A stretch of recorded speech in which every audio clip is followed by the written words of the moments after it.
we bring in the outstanding Brendan Quinn from The Athletic. Dick Girardi, by the way, says hello.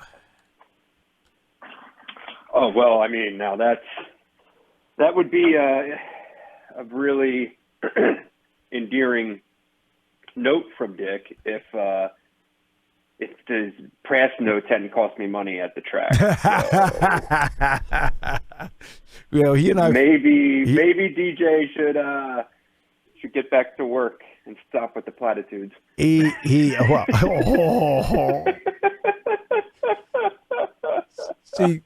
the three of us have had dinner before, so I know how this goes. He's not going to the Belmont, I mean, what's the point of having a horse guy, right? Well, if he doesn't give you the horse. I have him on the show the Thursday before the Kentucky Derby. And, of course, the horse isn't in the darn race on Thursday. Dick says he was inside. He's watching the race, and the horse he picked is in front. He says, all of a sudden, this thing goes flying by, 21. He's like, what? Who the heck's 21? In a 20-horse field. I was awfully confident going to my Derby party this year, only to be sitting there with, some random person who pulled that horse is freaking out, and I was just standing in the corner, The owner didn't kicking dirt. The owner didn't even buy a ticket on him. All right. So I have to ask, before I get into some issues here, I have to ask you about the great column you wrote on The Athletic, Postmasters, about you playing Augusta National, especially 12. What was that experience like? Well, here's the biggest issue is how much you are in your own head at a moment like that. And so you get to the first tee and you're so scattershot, it's impossible to kind of be present, and hit a first tee shot, of course, just pulled dead left into the opposite fairway. And then started walking up the fairway and then like having a casual conversation with the people I'm playing with, like, oh, so where do you work? What do you do? Like as if we were at like an outing, like some random company outing at a Muni or something like that, Yeah. Whereas what I needed to be doing was kind of getting my feet under myself, right, and being okay.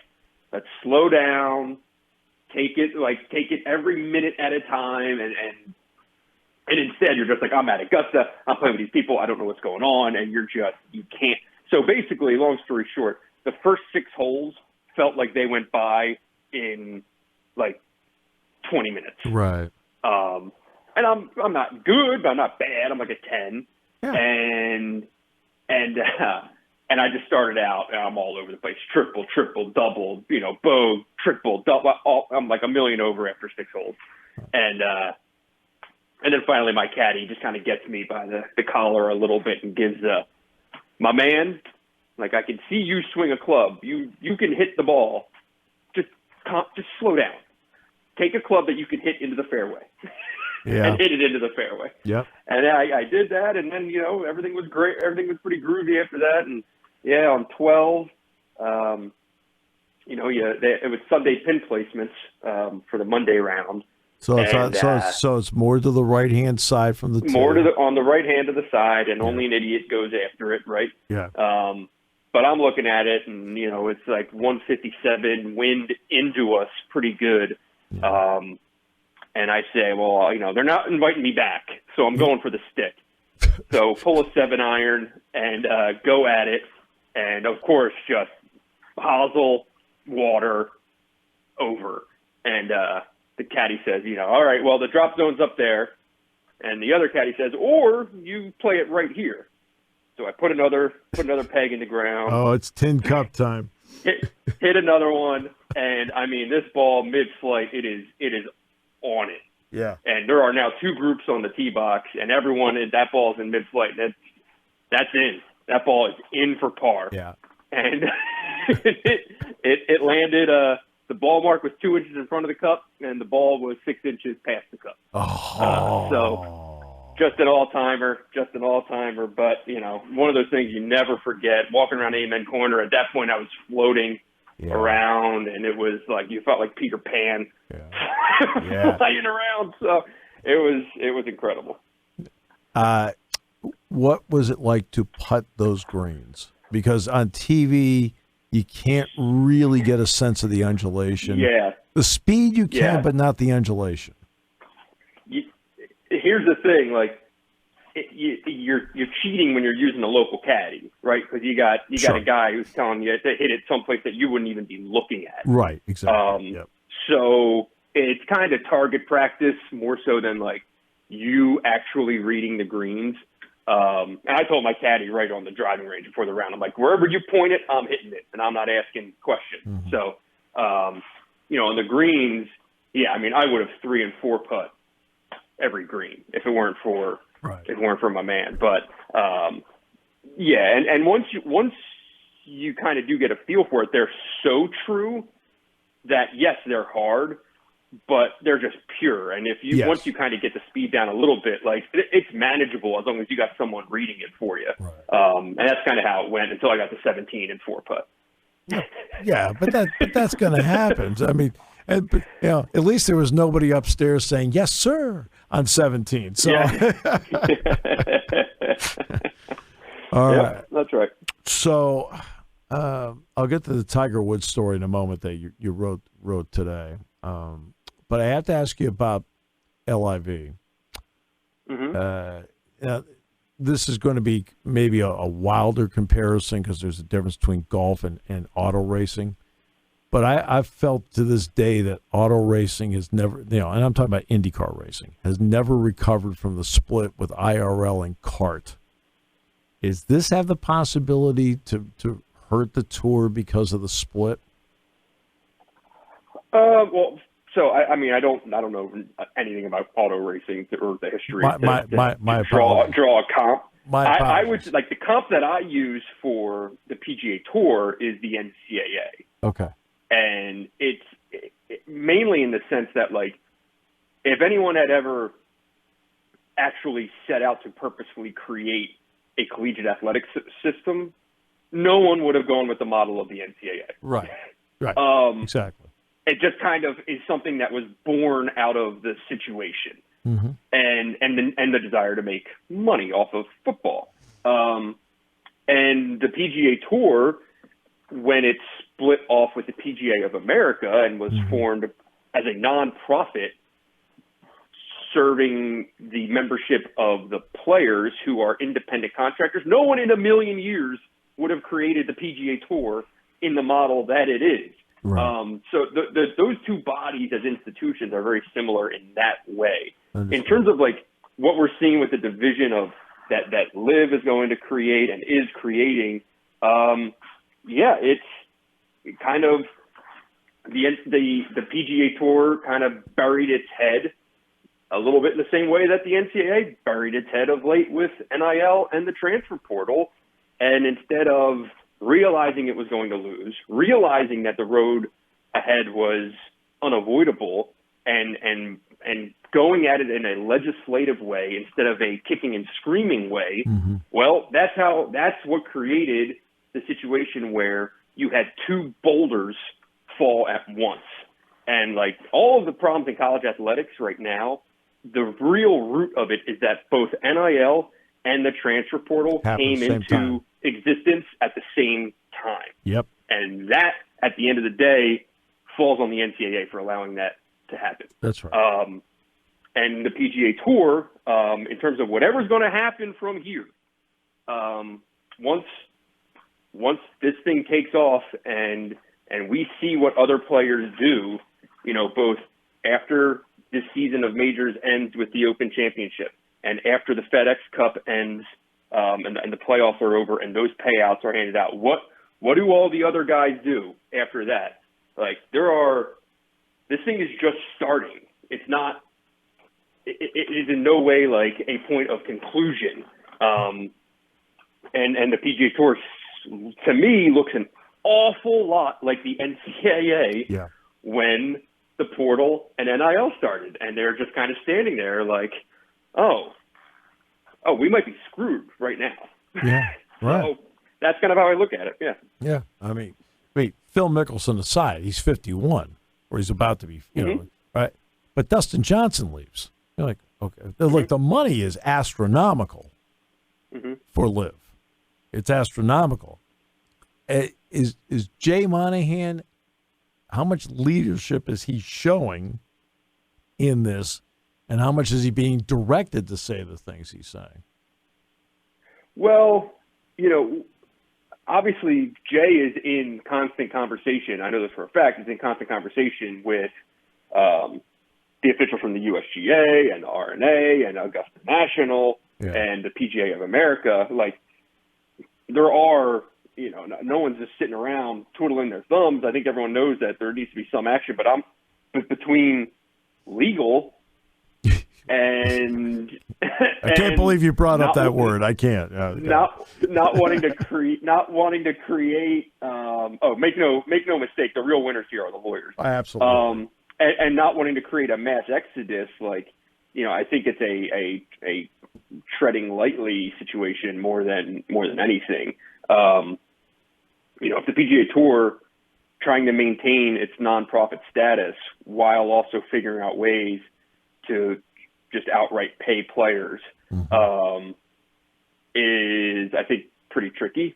And I don't pretend to be a sports business expert by any means, but I think that is kind of part of the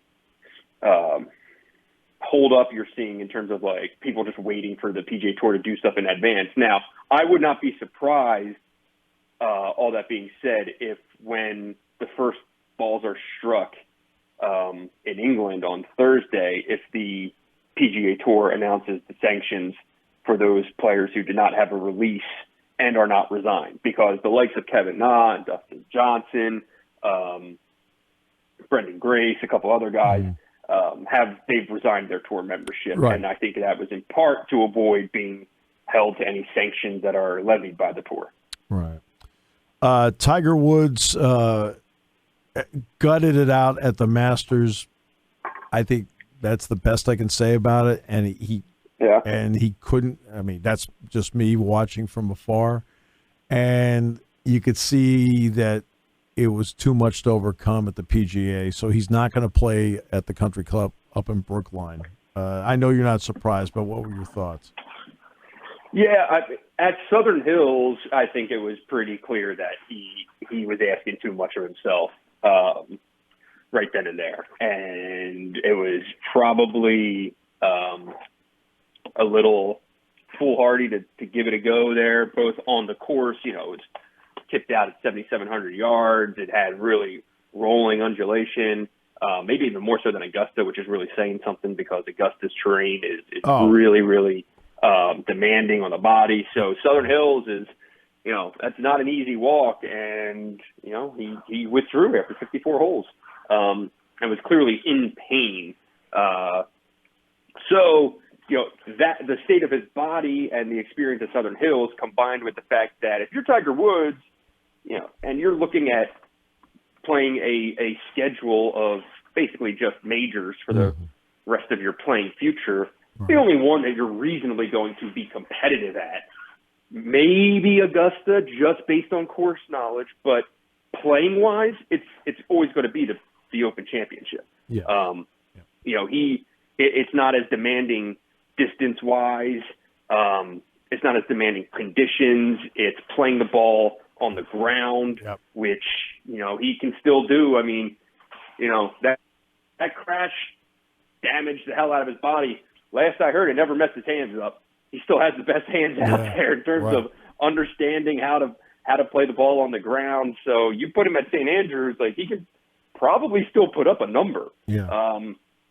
And that experience, I think be building his schedule around that. And, if he had not played at Southern Hills, I think he would be playing in this U.S. Open. I agree. But what happened at Southern Hills, I think, had to eliminate any possibility of this week. If he played at Brookline, it would just be a disservice to him being remotely competitive at And, this is a big Open Championship this year. It's the 150th anniversary. Yeah, no. It's at St. Andrews. Yep. It wouldn't be the same with him not being there. So I think that's where the attention is centered. Right. And not only that, terrain-wise, look, it's not like Augusta, that's the other part TV doesn't give justice to, is how up and down that course is. St. Andrews isn't like that. At least it is, for the most part, a relatively flat walk for him. Yeah. So. Yeah, and it's, again, like, just playability, too, distance-wise and the demands of trying to play out of super thick rough and all these things. It's just a different kind of brand of golf. Now, you might have to play out of one of the 200 bunkers, but he can do that. Yeah. And he's going to play, and I think he's going to play in Ireland first. I believe that's his schedule. Yeah. There's like a pro-am or something in Ireland, and I think you do want to get in some reps before playing at any time. How much have you enjoyed covering the golf? It's great for writing. It's a sport that really lends itself to writing in like the actual sense of writing. So I've really enjoyed it. It is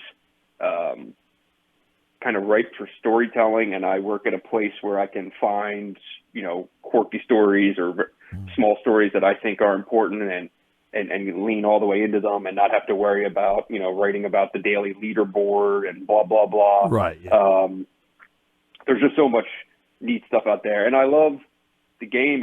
I grew up playing in as you know, right off City Avenue in West Philadelphia at Cobb's Creek. That was my course growing up. Yep. And, so I grew up liking golf, but living in a totally different world than this, of going to these places and seeing these courses. And, I'm still uncomfortable as hell walking around. Like, I'm always feeling like, am I in the wrong place? Are they going to kick me out? Right. What am I doing? Am I not talking the right way? Whatever. There's like the inferiority complex. You're like, holy hell, man. It's funny that the same creek runs through Cobb's Creek and Marion. Yes, that's right. It does. Yeah. And some of us played on the one, and some of us played on the other. Yeah. So that's kind of how I look at the game. And but now to be out here and go to Augusta and go to Southern Hills, and I'll be at Brookline. I played Brookline a couple of weeks ago, and it's just extraordinary. I mean, these golf courses, and I separate the courses from the clubs. Yeah. Where the clubs, I'm good with that stuff. Yeah. The courses, though, unbelievable. I mean, they're just extraordinary, and being out there and watching the talent that these guys have is just. I know. I mean, it's otherworldly. It's sure, otherworldly. Absolutely. Yeah, it's great. Number 156 in the field is tremendous. They're just not as good as one.